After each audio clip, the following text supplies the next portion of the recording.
এই মুহূর্তে সব থেকে বড় খবর, ভাঙড়ের ছেলেরা এবং আইএসএফ এর প্রার্থী নওসাদ সাহেব যাদবপুরে ইভিএম স্ট্রং রুমের সামনে অটল পাহারায় রয়েছেন। এলাকায় নিরাপত্তা জোরদার, সর্বত্র সতর্ক নজরদারি চলছে। ঠিক কি ঘটলো সেই গুরুত্বপূর্ণ মুহূর্তে পুরো ভিডিও আমরা আপনাদের জন্য নিয়ে এসেছি আমাদের চ্যানেলের পক্ষ থেকে। দেখে নিন বাস্তব পরিস্থিতি কি এবং আপনার মতামত জানাতে ভুলবেন না।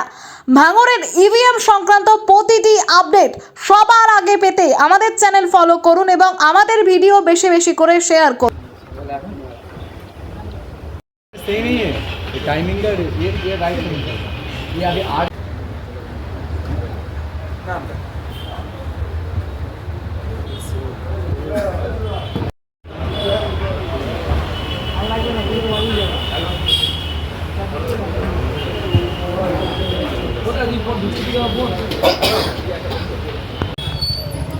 চেয়ারে বসে ঘুমাচ্ছে।